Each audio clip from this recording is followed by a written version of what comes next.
All right, we're ready. Good evening. I'd like to call to order the Thursday, December 11th, 2025 meeting of the Culver Town Council. Order, please. I'd like to remind everyone that is in the room and also that may be listening online that this meeting is being recorded and your participation is your consent to be rebroadcast on the Township channel. Roll call, please. William Clevenger. Present. Joe Day. Present. Ginny Monroe. Present. Dana Neer. Here. Sally Ricciardi. Here. Please join me for the Pledge of Allegiance. I pledge allegiance to the flag of the United States of America and to the republic for which it stands, one nation, under God, indivisible, with liberty and justice for all.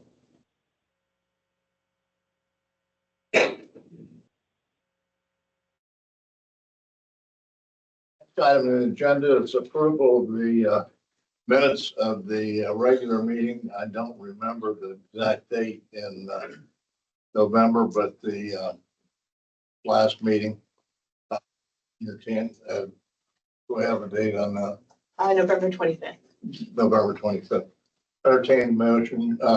First of all, councilors, anybody have additional corrections to the minutes? Okay. I accept a motion to approve the minutes. Mr. Muir moves. Second. Second by Mr. Ricciardi. All those in favor signify by saying aye. Aye. Opposed, same sign. Next is public concern, utility ordinance violation appeals. Anyone in the room that has anything they want to bring forward? Anything, got anyone online? What's on?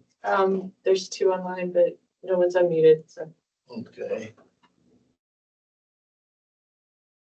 Next on the agenda is a public hearing for ordinance 2025-014, schedule of charges for the Culver Union Township Fire Department. I entertain a motion to open the public hearing. So moved. It's been moved by Ms. Monroe, Second. second by Mr. Ricciardi. I'd show 6:35.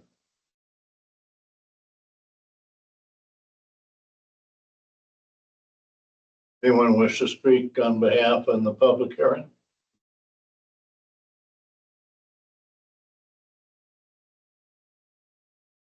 Anyone online? The motion to close public hearing.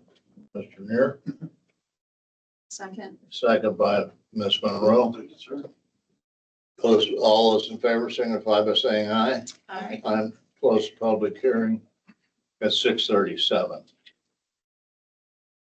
Next on the agenda is the public hearing of ordinance 2025-015, amending the zoning ordinance. I have a motion to open the public hearing. It's been moved by Ms. Ricciardi. I have a second. Second. Second by Ms. Monroe.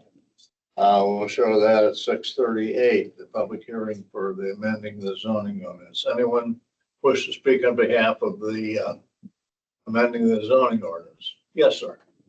John Chris, 918 West Shore. I'm on the BZA, and quite a few years ago when I was interviewing for the position, I was asked to read through the zoning ordinance. And the first thing I noticed was that it was in need of quite a few improvements, and I would like to thank everyone involved in getting it to this point. I've reviewed the changes, and I know that BZA will appreciate it when we're needed. Thanks, John. All right, thank you. Can I ask John a quick question, Bill? Sure. One of the changes was a setback from 25 feet to 15 feet. Is that change because there's been a lot of cases on setbacks, or? Well, you know, I've been an observer in all of this, and I think it was more the plan commission that did that, but I do know that many of the cases that we heard regarding requests for variances for setbacks had to do with more what the neighbors were as opposed to a specific foot. So, It was causing a lot of variance issues because a lot of times some of the proposed, it was in line with the existing house structures in terms of it. A lot of the existing that were grandfathered in were at the 25-foot back. So Steve was making a call on alignment often. So I think you could just build in that change. Okay. That was the only, item in that list that I didn't necessarily agree with this. The other things I didn't sort of issue with, but I wondered if it was causing a lot of BZA hearings. But then I thought, well, I know when I was town manager, we had several hearings on West Shore specifically where people were wanting to build bigger, closer together, et cetera. So you need a variance to do that. But I kind of like the fact that they were having to come in for a variance because some of them are gonna now want a variance on the 15 feet is what I'm thinking, so at least it made everyone have to think through it and get opinions about drainage and, sometimes it would result in a TRC meeting where Bob could weigh in. So that one it was sort of a red flag for me, but the other ones all needed to be fixed, which I agree with, but that's why I was asking John, because he's been on the BCA for a long time. I know my question was on that was, I could see the 15 feet at the front. Because a lot of the houses in town, the old houses are set at 15 feet. But the 15 feet at the rear is like, that gives you absolutely no lawn, no yard.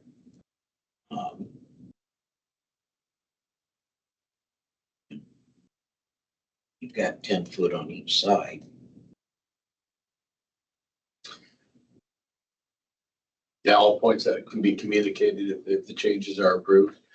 I think and John, you're in the room as well, but something that the BZA might want to take under consideration is how with the new rules in place, what the hardship will be for granting a variance at this point, given the fact that it's only at 15 foot. Right. And the BZA may want to be a little bit more stringent or stricter about what constitutes a hardship at this point. But I think Steve's motivation was based upon the amount of variances that were being big for in terms of frequency, where the existing property lines were lining up, especially on the frontage. Well, and if you have an accessory building, it has to be 10 foot. Well, if you can build your house 15 foot from the line, where do you put the accessory building? It's part of the house. You won't be. I think it's the Oh, answer. they'll try. Yeah.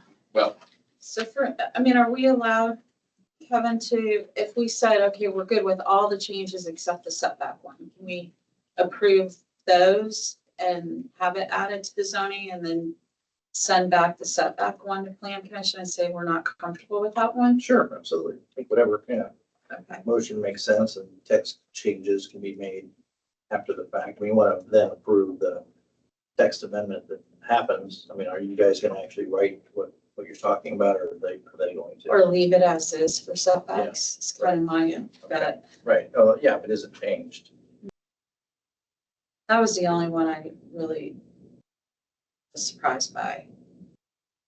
Just because we've always had sort of the view that the houses on the lake get closer and closer together as they get bigger and bigger, and we're trying to sort of protect that space around those houses. You need And I get that there's houses in an town area where, where, water can go into the ground. Safety Mhm. concerns. Yeah. Somebody's house catches on fire, you gotta get.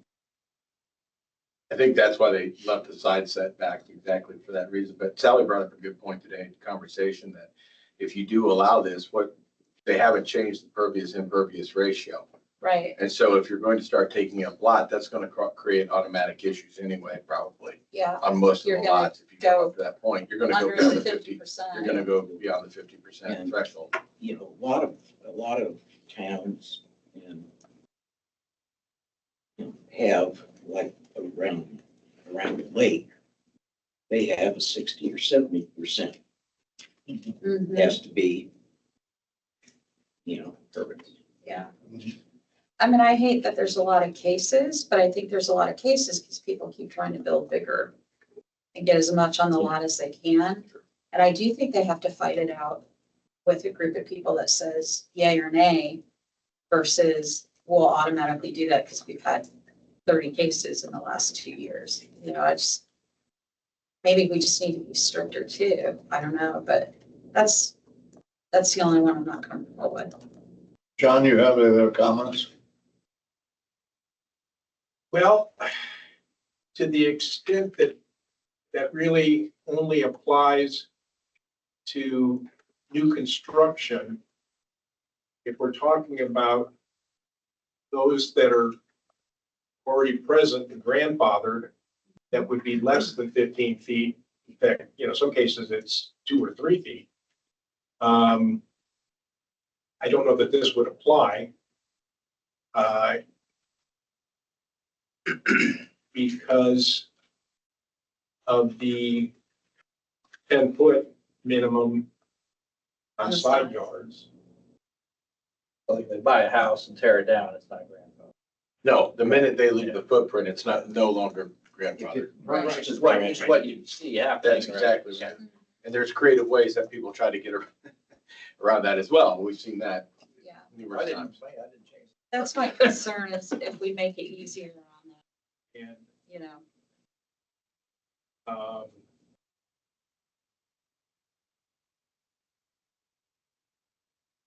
as far as I can call, for L1 districts, it's 10 foot on the side yards. And as far as rear yards, it has to do, I think it had to do to some degree with being able to park a car or pull a car into a garage. That you needed at least 15 feet.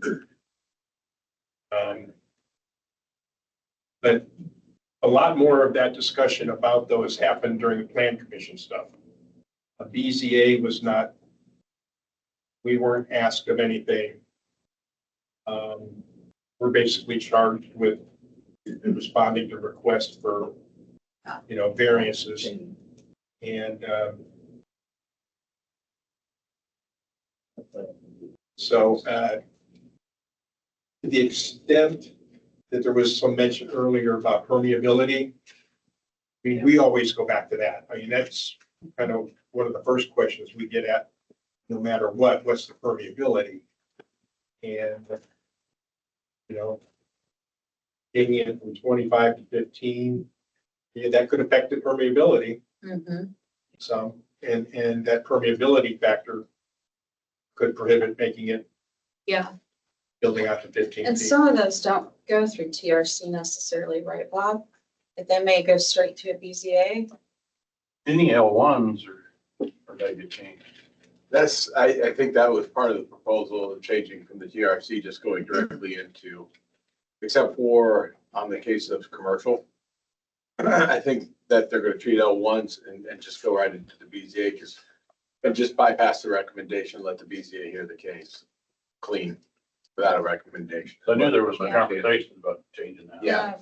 Kevin, does that 15 feet apply to all the districts for the rear setback? The specific one that were mentioned in this case for us for amendment was on the R1, Just R1. just in the And then the R1. L1, you don't want 15 feet on the rear yard there because that's the street. You don't want 15 feet. Well, I dare you to find where that exists on the west shore or the Mhm. kind of, New construction. there you go. Right. And I've seen some new construction that had to have gotten put in probably 15 years back that had to have gone through BZA because they don't have 25 feet or even 15. Yeah, no, on 3 cases in my time on the West Shore, I've seen them keep the footprint and build off of that. Get really creative on it. So anyway, Any more on the public hearing? If not, entertain a motion to close public hearing. Moved by Mr. Neer, Second. second by Ms. Monroe. All those in favor signify by saying aye. Aye. Aye. I show, Ms. Heim, I show 647. Okay, under old business.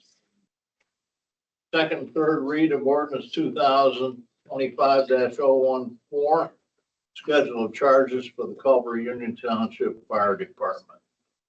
I think we've already had the first read on this. Are there, counselors, any discussion or anything on the ordinance, any changes, or anybody have any questions? No, I would motion to approve all of the changes with the exception of the setback. Oh, sorry. Oh, sorry. Okay. That's all right. Ms. Monroe. A motion to approve the fire ordinance. Ms. Monroe. Sorry, Terry. That's fine. Moves to approve on second and third read ordinance 25 or 25-014. I have a second. Second by Mr. Shardy. All those in favor signify by saying aye. Aye. Do I have a motion to approve on third read? Yes, Terry. Bill, I would hope that you wouldn't do a third read. I'd like Okay. to have this advertised a little bit better so the community gets maybe some input. I don't see too much of that here. And this will be a surprise, seeming like bam, bam, bam, you did that. Okay. And I would prefer that if you could. Understood. Good read. New business. First read, ordinance 2025-015, amending the Culver zoning ordinance. Dennis will have a motion to approve all of the changes with the exception of the setback change. I still don't think we should make that change, I guess. All right, Mr. Monroe moves to approve on first read ordinance 2025-015. Second? Second. Second by Mr. Neer. All those in favor signify by saying aye. Aye. Pose same sign. That was approved You with just her. vote. Well, yeah, without the setback. Without setback. So the vote was to Change. approve. Thank you. Yeah. Chair stands correct. I just noticed one thing here, on the first page, second paragraph. Keith Forsky's name is spelled as missing an I. okay. But for clarity, I was just trying to clarify that the motion, what, approve Jenny's motion, which was to approve it, her change. Setback. Yeah, would eliminate the Is that what setback everybody change. voted on? Yes. Yes. more clarity, front and back setbacks. So Keep front them at- and back yard setbacks, you want to keep it 25 foot and not the suggested 15. Thank you. I just want to be clear on it. Thanks. You're welcome. All right. So if I made a motion to approve the changes, but keep the setbacks, the front and back setbacks at 15 feet. Yeah, basically, I'm not agreeing to make that change. Okay. Yeah. And then like typos can always be fixed. Yeah. If his name's misspelled, it can be fixed.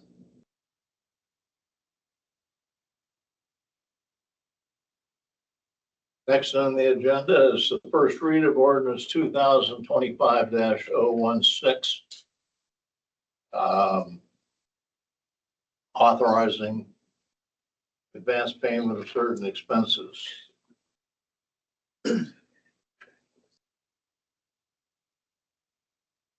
I'm sorry, this is an ordinance that would approve, allow prepayment for in certain situations, and they are specified within the ordinance. And it was a change in state statute that was made like 2 or 3 years ago.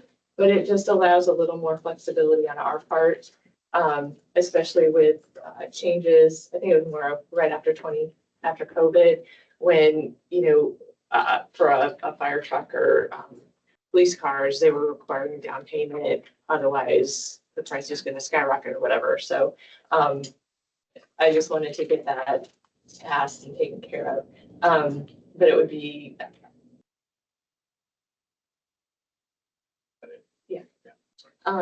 it would be make an advance payment to a contractor performing work under contract for public works project. And there's certain stipulations that would have to be met. Also, there was one, advance payment for goods or services before the goods are delivered or the services are received. And again, there are certain stipulations that would need to be made. I make the motion to pass the advance payment of expenses ordinance 25-016 on first read. I'll second that. Mr. Monroe moves to approve ordinance 2025-016 on first read, seconded by Mr. Shardy. All those in favor signify by saying aye. Aye. Opposed, same sign.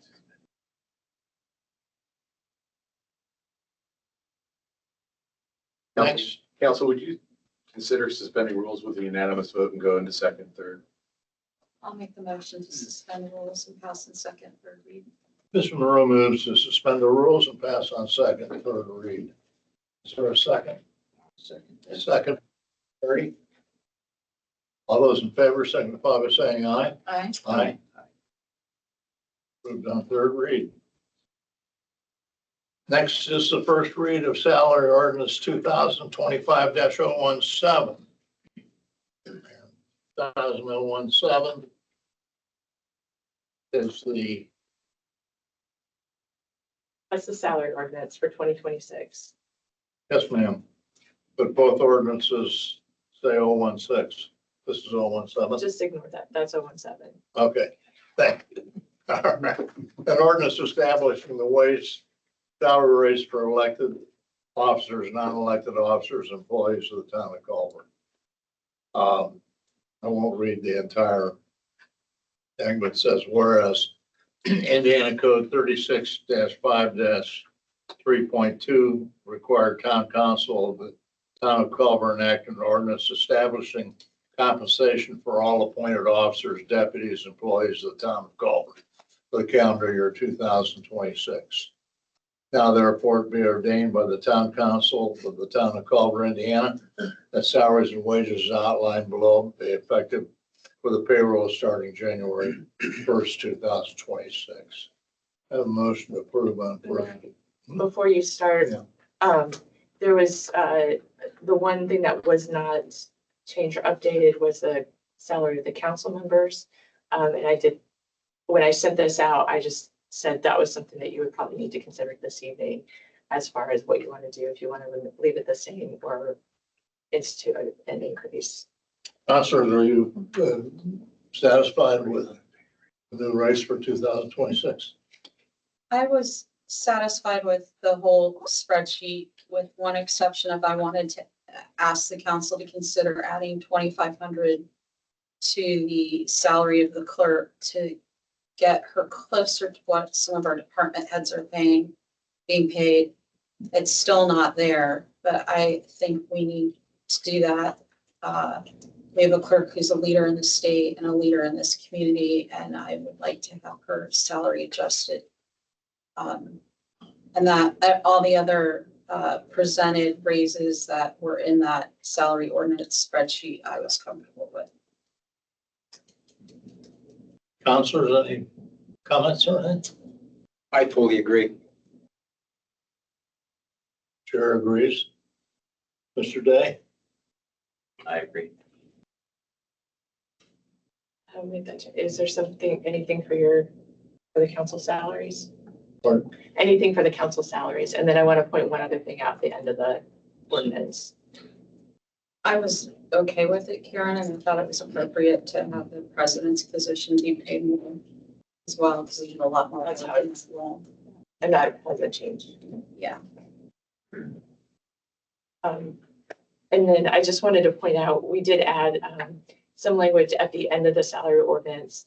When we advertised for police positions for lateral moves from another department, it was advertised that they would get up to 2 weeks, 10 days of vacation. We've had this whole discussion the last couple of weeks. So 10 shifts of vacation, and then they would be allowed up to 5 years of longevity based on their prior. That was not ever reflected in the salary ordinance, which it needs to be. Okay. And so I've updated the salary ordinance with the help of Chad. We worked out some wording. So I just wanted to point out, it says police officers hired in a lateral move will be given up to 10 shifts of vacation upon completion of 90 days of employment and will be paid up to 5 years of longevity based on previous experience. So I just want to let you know about that. I have another item relative to this to cover in my report, but I just wanted to point out that that was added to it. And also I did add a 6 certification for the clerk treasurer in the certification extra pay because I earned my master municipal clerk certification recently. So That supports my point. Voila. Congrats, Karen. I just wanted to point those things out because I realize it's a long document and honestly, I look at the numbers and not necessarily all the other things.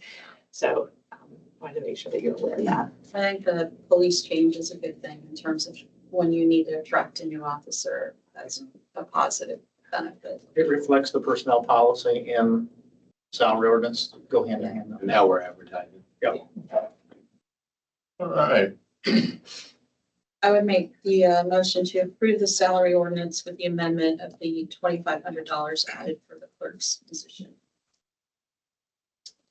It's On been, first reading. okay. Second. Second.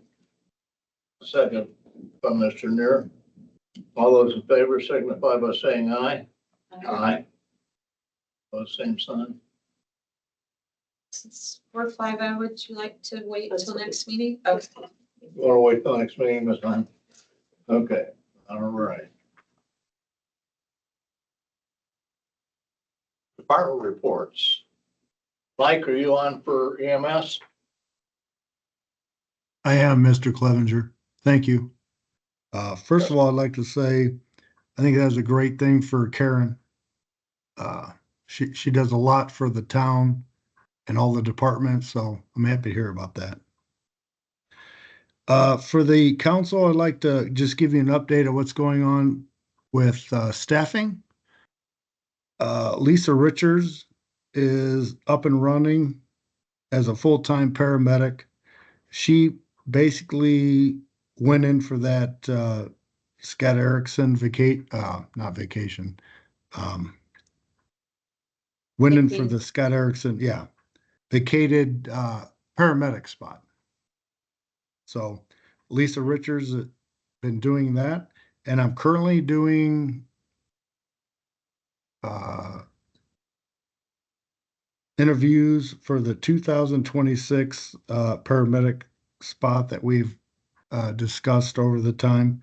So that's going on as we're speaking.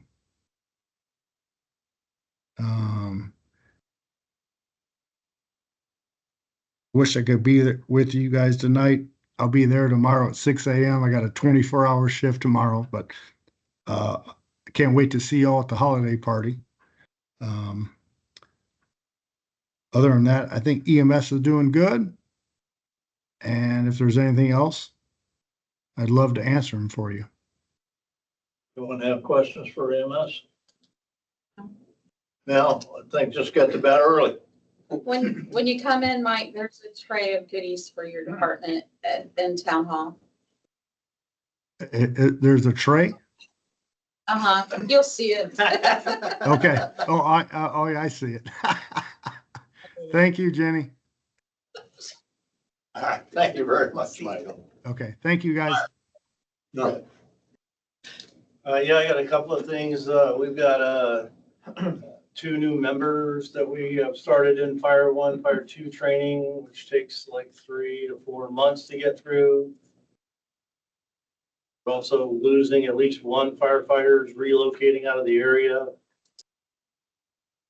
What else going on? The fire truck that we have ordered, like, I don't remember one a long time ago, is now set for June delivery is the latest update on that. Been pushed back a couple times. This is gonna be my last meeting as the fire chief for you people. The fire department has changed, their younger crowd's coming in, which is always good. I hope for the department and the town, so I wish them the best. I'm gonna stay on at least till the fire truck comes, that's 6 months. That's kicking my 38th year around. Go for 40. Yeah. You can I do it. doubt it's gonna happen. But anyways, that's all I have for you.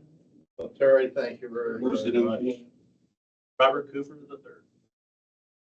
Bobby is a South Bend full-time fireman, paramedic. He runs the fire scene really efficient. Doesn't always click with our volunteers, but I'm sure he'll do fine. Chief Becker. I come to you with a few things this evening. So just some updates on some of my previous requests. That mobile radio got delivered and installed. So we'll see how that's gonna work out.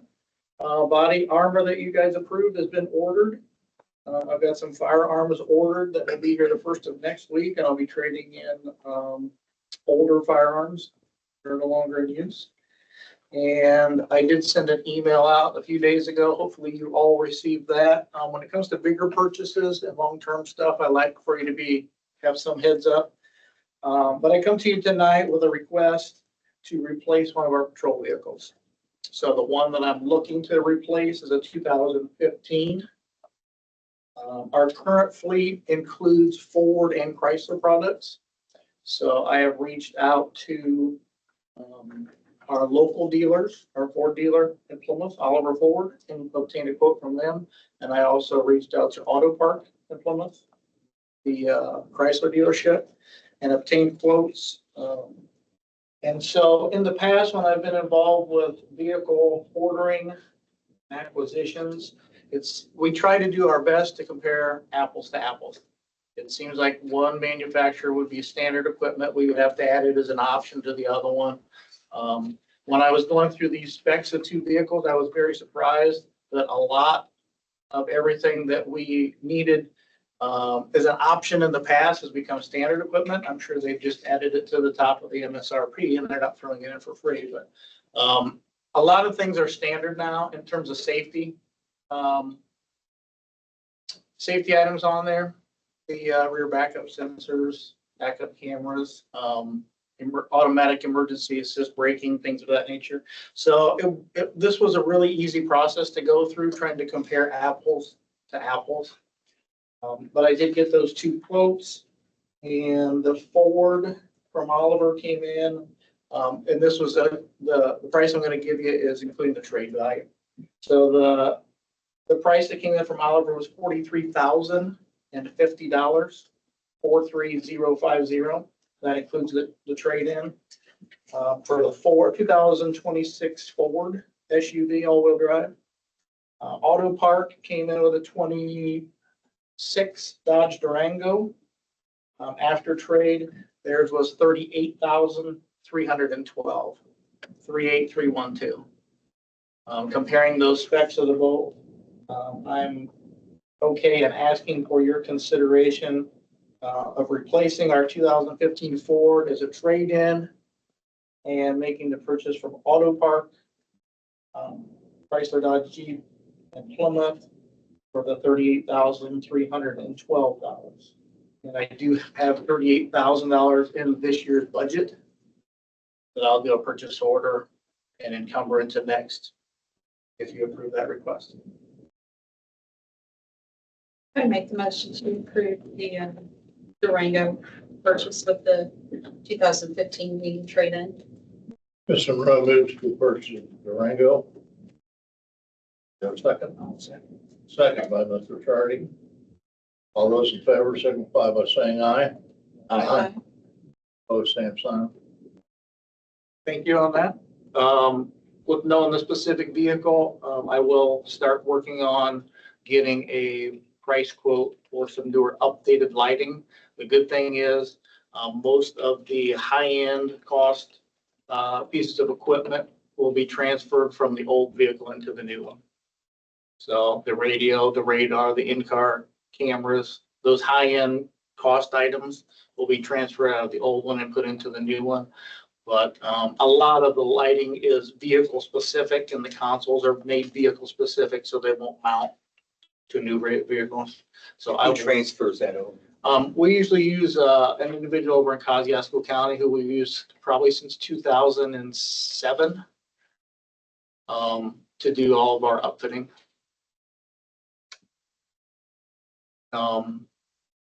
So I will work on getting those quotes now that I know what specific vehicle that I have. So that will be coming in the future.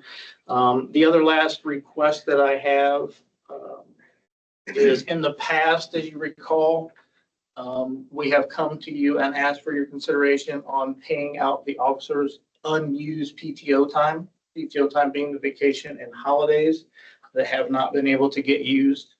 And so we do have some that are left over this year. And we need to come and ask for the consideration of that being paid out. So we will have, Karen, is it the 28th of December is the pay cycle that I will try to still utilize PTO time through that, and whatever is left after that pay cycle is what I'm asking to be used on or paid it. I have no problem with that. I think we've done that the last few years because we're usually short staffed and you guys end up working a lot of holidays. I will thank my predecessor who stayed on part-time because he worked quite a bit in November and was first part of December to help get a lot of that time used up so that we didn't have as much left over, as well as the other part-time staff. I'll make the motion to approve the PTO payout for the police department on whatever schedule the clerk deems necessary. Mr. Murray moves to pay out the PTO pay. The second, second by Mr. Neer. All those in favor signify by saying aye. Aye. Opposed, same sign. Thank you, council. I hope everybody has a happy holiday. I look forward to seeing most of you tomorrow, hopefully. But we will not have another meeting till after the holidays, so look forward to seeing you tomorrow and happy holidays. Thank you very much. Crystal, Hi. We got the light that was flickering that you asked about was fixed. And the last of the buoys came up yesterday. And all of the pier socket stuff is finally out of the water. We had about 60 people show up for the turkey trot this year, which is not as many as it has been in the last couple of years, but I was really surprised that even that many showed up for as cold as it was. So it was a good turnout. We were able to make a donation to Culver Food Pantry. And we had the tree lighting ceremony last week, which I also think went well. We kind of scaled it back a little bit and didn't have all the bells and whistles that we've had the last couple of years. And the Lions Club and the Fire Auxiliary did the crafts and cookies for the crafts and cocoa for the kids before the tree lighting. And we all came back to the beach lodge after for Santa. And I just think that it was really nice to just kind of be chill this year, and everybody seemed to like it. I did think about maybe next year having it all in one building, but I've mentioned that. I've already heard people say, oh no, I kind of like the walk across the park. So we'll keep it probably just the way we did this year. And then I put an email out to all of you today about the fitness parks that I've been looking into the last couple of months. I've been talking with the National Fitness Program about their fitness parks for a few months now, getting things, information from them. And then at the Parks and Rec conference, I was able to connect with another vendor who has a Fit Block, which is a newer thing. They're a little bit different from each other. Whereas, the fit block is customizable. You can have different things, kind of if you walk through a park and you see the different, when we were kids, you used to be able to walk through the park in like a little fitness thing, each little, area, and they've kind of all got it in one space here. We've got a bike and you've got, the thing to do pull-ups and whatnot, whereas the National Fitness Park, is all one thing. It doesn't change. There's no customization to it, but, it's all just solid. So there's no moving parts, no, maintenance to it, basically, things like that. So I've given you guys a side by side for everybody to look at and kind of, I just think it would be a really good opportunity for our town to have something like this. It would be an outdoor gym that would be accessible to everybody year round. It could be used for the sports teams at the school, gym classes, things like that. I think the biggest thing is having accessibility to be able to work out. And since we don't have a gym here, it kind of makes it available to everybody. So I'm just giving this to you so that maybe we can start a conversation about making this a possibility. The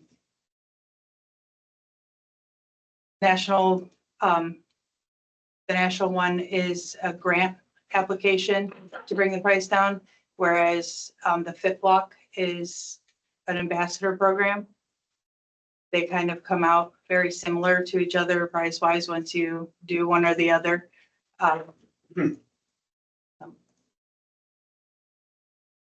think it's a neat idea, Crystal. Would it be possible to get some brochures from these two companies and maybe? I actually have a video that I could share. I could have probably attached that email from the National Fitness Park, and then I can get a brochure from the Fit Block. Yeah, I think they need to share too with some folks like Dana who understand fitness. That's I said, I think it's really great to have these two, especially to in our pocket for that, knowing those things. Yeah, and I like the idea that it could appeal to every age and be accessible to everyone. I don't know what all the issues are with these, like is there liability for us or anything like that, but I think it's a cool idea. Always like. It's about measuring it. Insurance, that's your. Now you listen to the Or, kids playing on a playground equipment, maybe. Yeah. I was not a very coordinated kid. That would have been a liability to them. Typically, you have well-maintained equipment, you're fine. Fine. As Have long some as it's insurance. not all rusty and ready to stab Right. somebody. Yeah. Exactly. And they're kind of cool. I've seen both of them. I've seen the Fit Block just in videos and from the park that they've recently installed in. But the National Fitness Park, you can go up to Mishawaka and they have one at the Centennial Parks, and is that what that park is called? But the nice thing about them is that it is the same thing everywhere you go. It doesn't change. And so if somebody's here in Culver and they go on vacation and somebody else has a Fit Block or a fitness park, then they know I can do this exact same workout that I do at home. So that's kind of cool for that one. But they each have their. Where in the park would it go if we were to do it? Would it be where the old equipment was, kind of on the north end? Cart, horse. Yeah, no, Yeah. there's a couple different spaces, right? Could it go in a Cavalier Park? Do a development, with some of the conversations that are going on with development, obviously with some of the work out there. Wouldn't it be great to fit this thing on the trails, right? Because it's like literally third space is all concentrated as a fitness workout, but we can't scatter it along the trail as, stations to work out at. But there's a lot of possibilities. And I think something like this in the initial phases, this could get easily woven into a larger project maybe coming up. And I could see it, but it's really kind of exciting because Crystal brought this to me after, it's been a while back, the first. Yeah, a couple months I've been Yeah, talking to before that, I've been talking to the National Fitness guy. I've talked to him a few times, and then at the IPRA, I just happened to talk to Claire Norred, who, they were launching the Fit Block that day. And so it's a different concept, similar but different. But yeah, What's its footprint? How big is required for it? I don't have paper. On here it says for the fit block, it can be anywhere from 600 feet to 3,000 square feet, and it's expandable. The NFC one is 1444 square feet, non-expandable. Yeah, it's a decent size. That's why, when you think about it, I think probably the more productive way of thinking about it in the future is maybe looking at Capitol Park, because it's probably the one place that can host that kind of footprint that we have. That's what I was asking. I didn't know. Yeah, no, you're, And it could benefit the school so much, again, by Yeah. the sports teams being able to use it, the gym classes being able to go across the street. It's just, and everybody else use it all the time. Liability on a crossing the street. That's the school's liability. I mean, they're already doing that for the park, so. Anything else, Crystal? No, that's all I have. Okay, thank you very much. Bob? I have nothing for you unless you have something for me. Want to have counselors, anything for Mr. Porter?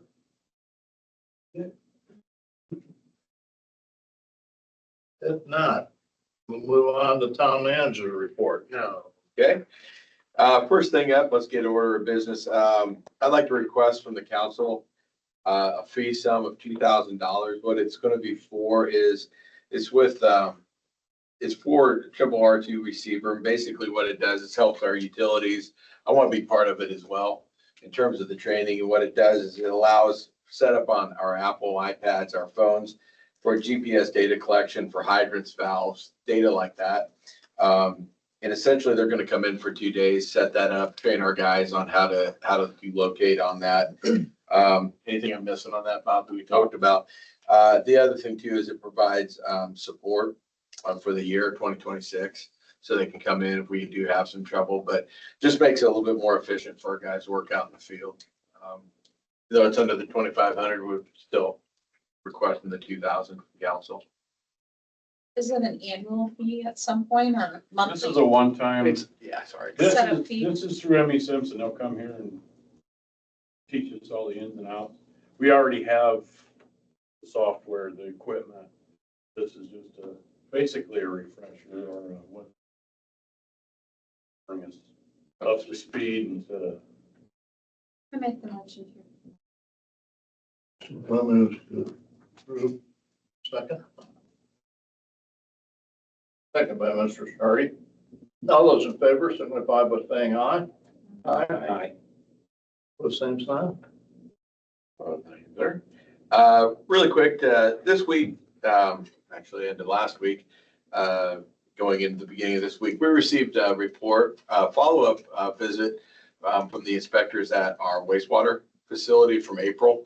They were looking at some of the progress or some of the issues that we're still having that they addressed in April in their initial report. Happy to say that in some areas, such as the lab work and things, we made some improvements, but the report came back with a sense of urgency to start looking into addressing some of the issues that are still ongoing. I would categorize those or classify those issues in two different categories. One is maintenance and operation. Those are well within our capability, and we are addressing those with the maintenance made strides there. IDEM noticed it, but there's still some room for improvement. I'm talking with Ben about that. And when I write my response letter, we'll be able to articulate exactly what we're doing in those areas. Those are pretty minor moving forward. The second one I would consider to be design issues. Some of the things with the secondary clarifier being square and the fact that we have a round paddle in there, it's creating some sludge. Some things that we are addressing. but we are going to have to address it with design. I had a wonderful talk with Jessica Irvine, who's going to be the enforcement. I have a meeting set up with her in January on the 27th. Welcome to come. Bob and I will be meeting with her and addressing some of these issues directly. That is independent of my response letter. Just meeting with the enforcement. I want to hear directly on some of the ideas. One of the things that I discussed with her in my response letter to IDEM this time will be attaching an RFQ. I've developed an RFQ. I sent the RFQ to council a while back. There are some things that I'm still tweaking in it, but I think it's almost in the finished phase. Bob looked at it, and I think it gives us some accountability to IDEM in terms of what we are trying to move forward and doing. Jessica's conversation assured me that some of the things we've been discussing are going to be satisfactory to IDEM, but we're still going to discuss it further on the 27th. Just wanted to make sure that the council was aware of that. In light of that IDEM letter, I asked for a work session. I think I misphrased that in my email, but a work session out at the wastewater plant, and was wondering if we could, asking the council if there's a day that we could come up with tonight and a time to meet that we could ask Ben to be there available. Obviously, probably going to have to be after. I would like to do it before 5:30 because of our daylight restraints, but after 4. So if there's a date that the council could recommend tonight, I'd appreciate it. What did I send you? I sent you a date. I don't remember what that was. I slept. Whatever that date was. I'm off Christmas week if that's convenient for anyone, but I know that could be inconvenient for some people. But I'm in town and I'm off that week. This upcoming week. Looking at the Yeah. 22nd, 23rd. I was wondering if we could do, 22nd is a Monday. I was wondering if we could do Monday, the 22nd we could do it at 3. That would go on, but. I can do that. Yeah. I don't have my, Oh, your phone. yeah, I think Jake. What I'll do is, What? what I'll do is I'll send an email. If that's okay, Okay. with Monday, the 22nd, 3 o'clock, I'll send an invite out. And if you can respond at that time. And that'll be at the plant, correct? It will be at the wastewater plant. And really, we'd like for Ben to kind of lead that and to hear his perspective on things because he's living it. And I think he has a different perspective that's valuable. So I'll send that invite Monday, 22nd. Thank you. Keeping it moving. A couple meetings over the last couple of weeks that I want to share with you. Number one, they are getting moving towards the tear down of the theater. We had a meeting with redevelopment and Main Street down organization was there. We talked or developed Culver, I hate that term, but and it sounds like we are probably going to get it done at the 1st of January, within the first 2 weeks of January. I put the owner in contact with Diane Hansen, who owns the property adjacent with Bourbon Street, gave the number, and that way they can coordinate. There is also a vacant or maybe an abandoned car. They don't have plates, and it was requested, Chad, just today, if you could look into that car behind the old theater to see what they're going to do. That's how quickly I think they're moving. So they must be serious because they're looking at that. They asked for permission to use the parking lot during the tear down. It won't hurt the parking lot. They asked if they could come onto the property if they need be. And I asked them to keep it to the eastern side if they do within the first 20 foot. So apart from that, they haven't given me a specific date, but it was an encouraging meeting and it sounds really productive. I'm excited to hear what they've got going. Second one was today at the Marshall County Leadership Meeting up at the Mayor's office, Mayor Listerberg up in Plymouth. Marshall County Housing Rehabilitation Project, there is a new grant that is offered through OKRA. They're offering it to the counties and local municipalities individually. The counties can apply up to $500,000. The local municipalities can apply up to $350,000 for housing rehabilitation. That includes roof repair, replacement, ADA accessibility externally only, nothing inside the house, but anything ramp wise or sidewalk is eligible. Heating and cooling replacement, electrical. Okra, not It is. No, they moved it. It's through OKRA. And they streamlined it quite a bit. They've got much more specific. You're right. Last time it was. We talked about that a little bit. electrical upgrades and water heater replacements. So there's 5 primary areas. The match on a local is 10%. So it'd be $35,000 if you're all in. It's still pretty flexible on how we move forward. One of the caveats behind it is that you can only apply, OCRA's requirement is you can't apply for this grant if you have an active OCRA, or applying for a separate OCRA grant. So if we were to, and we are pursuing the wastewater, looking into it with Shannon. Shannon was there today explaining all this. She said that would have to take precedent, and that once that's completed, you're absolutely eligible.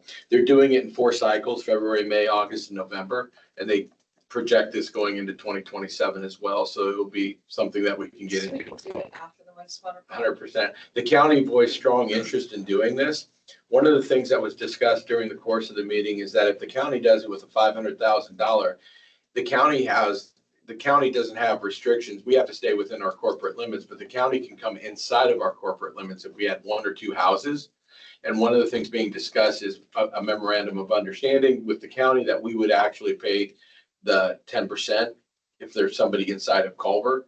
It's something that if they do firm that up, I'll approach the council with to see if you have interest in participating with the county in there. The last one they did, because we won regional stellar, that one was a huge success. It And was. it was painful for Shannon on a grant admin side of it, but She may have mentioned that like today. 30 or 40 different families benefited. Like some got a new roof, some got a new furnace, or Argus got the one Yeah. individual over, they mentioned today, electricity in some the house. cases it kept people in What's- place. when they Kevin, weren't what do you, forced to do. what's your estimate of how many needs there are?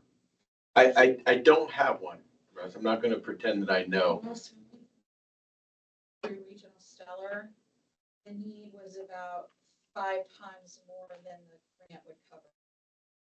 So it's based on low to moderate income, well, low income really. That's right. So they took literally the 40 families that had the lowest income, essentially, ended up getting something fixed at their home.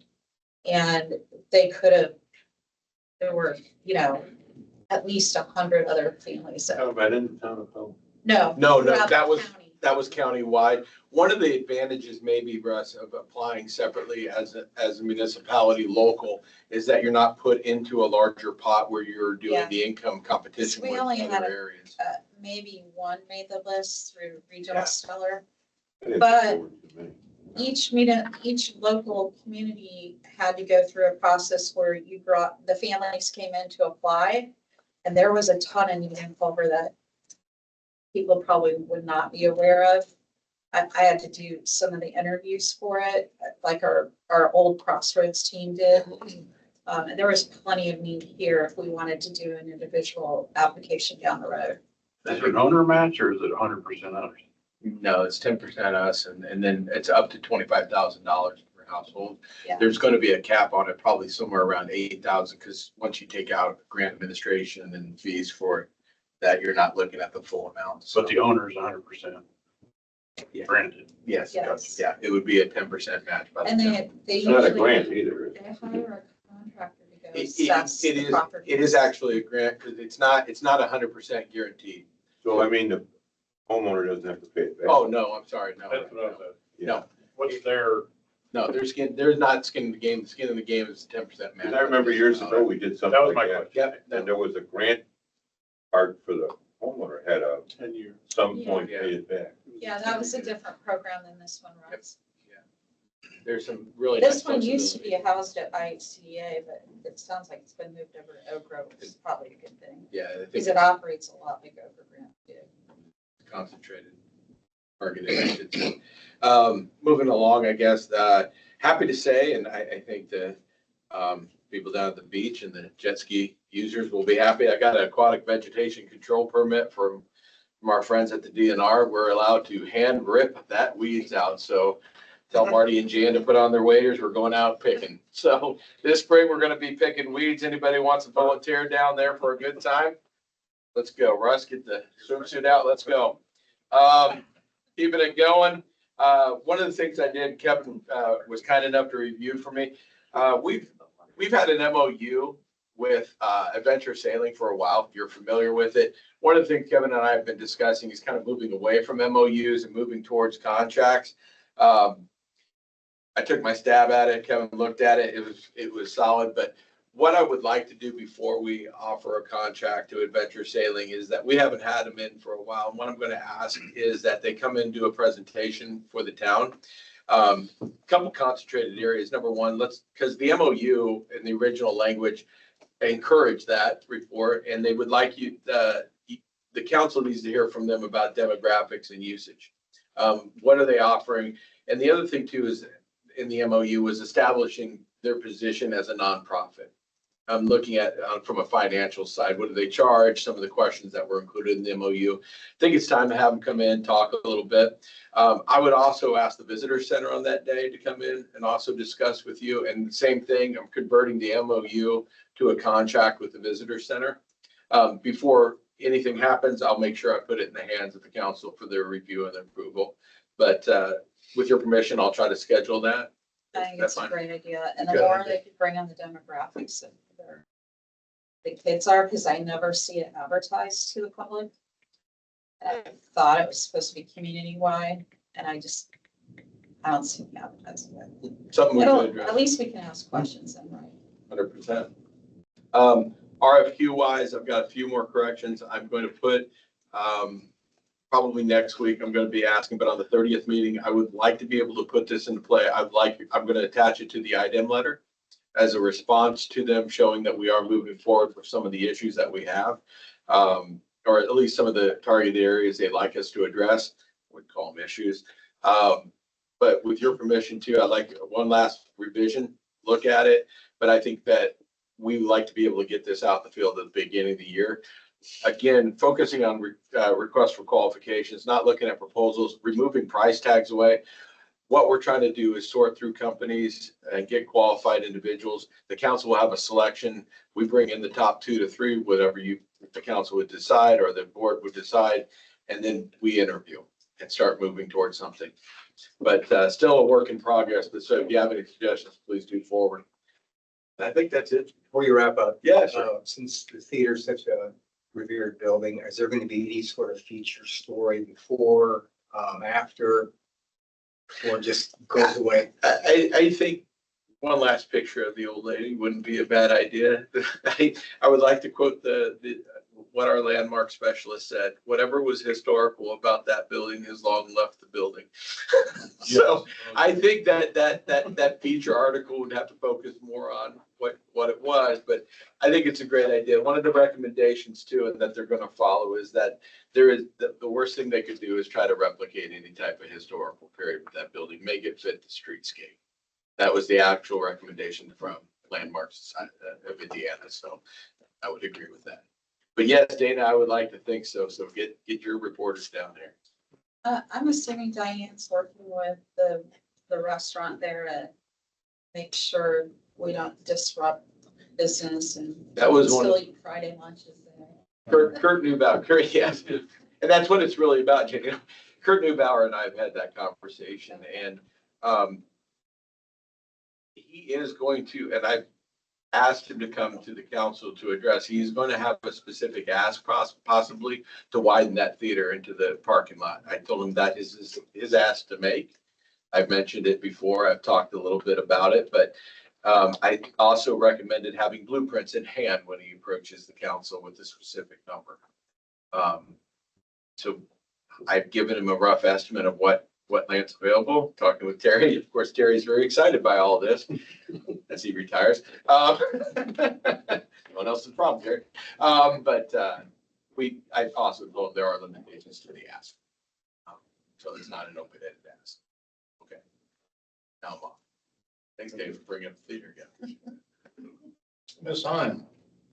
I've got several claims over 2,500. I think we're hitting the end of the year and money's going out the door faster than coming in, at least right now. Image Trend Incorporated, 3,292.11. That is for EMS. That's a contract that they have for the AEDs. The Valaquette Brothers Construction, 6,104. That's coming out of the Cumulative Capital Development Fund, and that is for parts for the B sockets that they're stocking up in preparation for the spring. Core and Main, 12,800. That is coming out of the general obligation bond proceeds. and that's for the meters, for water meters. Michiana Contracting Incorporated, 28,451.85. Right now, that's coming out of the CCMG funds that we transferred a bunch of money at the beginning of the year, thinking that that project was going to be a lot more expensive than it was.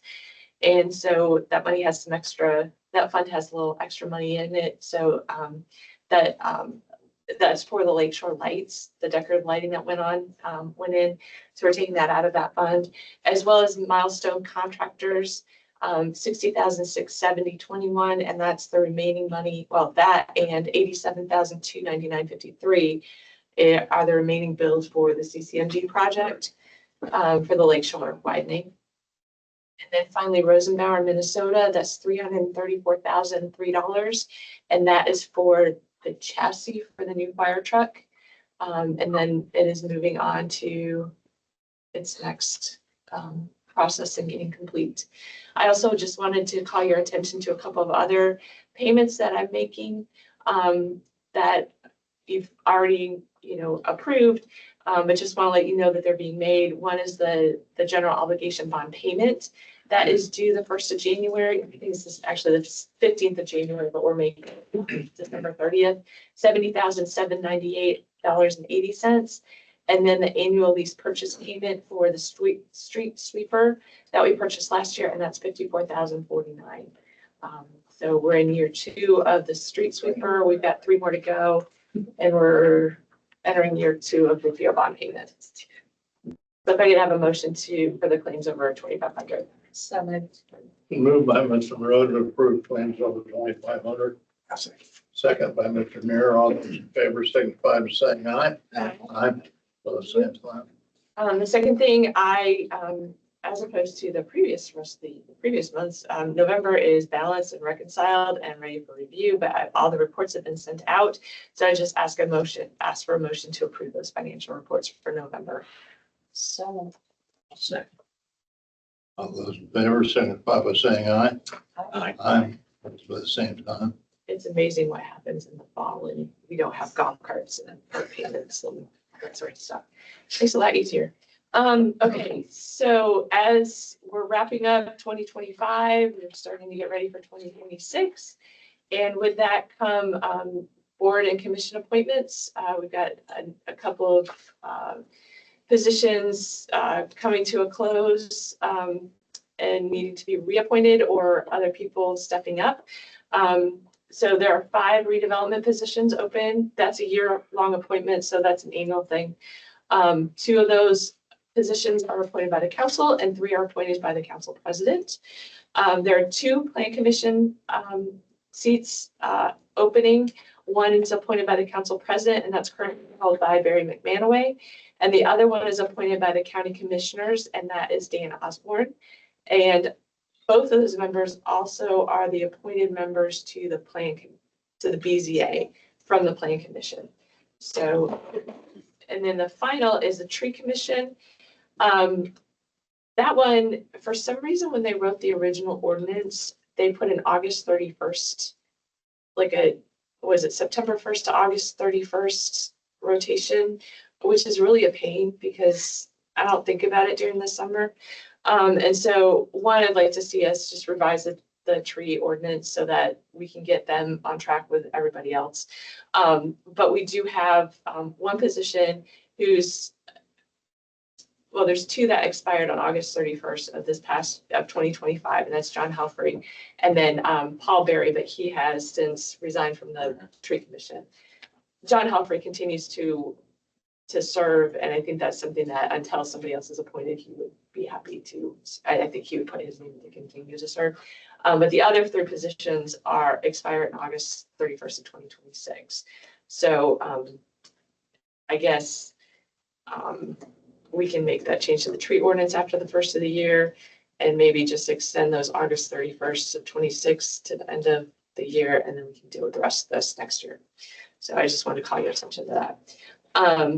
But typically what you all have done is requested applications from those that would like to serve, and if that's your pleasure again, I can communicate that information out, and I'd recommend maybe having application due date of Monday, January 5th. So that gives you a little bit of time to review the applications ahead of a January 8th meeting. And if you can make the appointments at that meeting, then everybody's in place to get 2026 off to a good start. If you, I'll just take an okay, thumbs up. Sounds good. So almost done. Salary ordinance, I alluded to this earlier, when Larry and then also Neil were hired, it was a lateral move. It was published that they were gonna get certain benefits. That information didn't get translated into the salary ordinance. So now it's in there. But I do need to ask for one motion to allow me to catch Larry up on his longevity pay. He was paid for 2 years this year because it was his second year, but technically he should have 4 additional years. He should be at 6 years right now. So I would ask council to approve paying 4 years of, it's, what is 175 times 4? I don't do public math, so give me a spreadsheet, I'm good. But if you'll just approve making, approve me making that payment with the next payroll, I will get that taken care of. And I'm hoping a motion in the council will cover me. Motion to approve to have Larry, the police officer, paid an additional 4 years of longevity. Commissioner Rowe moves. Is there a second? Right. Mr. Ferry seconds. All those in favor signify by saying aye. Aye. Aye. Opposed, same sign. And if you'll be patient with me, there's probably gonna be a couple of other cleanups because I got word yesterday that State Board of Accounts is coming in for a 4-year audit starting the end of the month. So 21 to 24. So We're gonna need a lot more goodies. bear with me in January. So, on to 2 more things, sorry, annual certificate of elected officers, I put, those forms in front of you, if there's one of each. That's something that you do annually, stating that you don't have anybody in the town that is basically related to you, and you don't have anyone that's related to you has a contract with the town. If you sign those, I will submit those to the council president at the last meeting of the year and record that in minutes. And then I'll be covered on that section.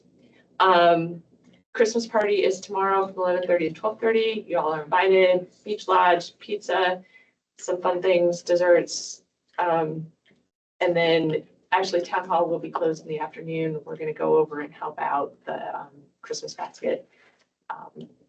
Doing the Christmas basket at the high school, so we'll put something out about that. And then just wanted to wish everybody Merry Christmas. Thank you very much. Mr. Mayor, consolation? Yes, Terry, thank you. It's hard to believe that you will be leading this after all those years, so I'm sure we'll have a recognition for you, but thank you so much for everything you've done this year. You're welcome.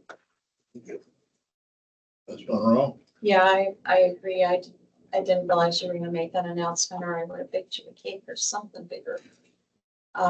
Really, really good. And I can't make it to the lunch, but I want to thank all of the department heads for everything that you guys do, that your teams do to make Culver a great place to live. And I believe it comes right down to the people in this room. So thank you for a great 2025. Here's to 2026, and there's trays in the office with your name on it. Feel free to share with your teams or just support them on your own. Thank you. Knowing you, it's great. And I'm sorry I can't make the lunch, but I hope everyone has a great holiday. All of you deserve it, as does our clerk and our town manager. Thank you for everything you guys do. Congratulations on. My golf time. Yeah, your longevity.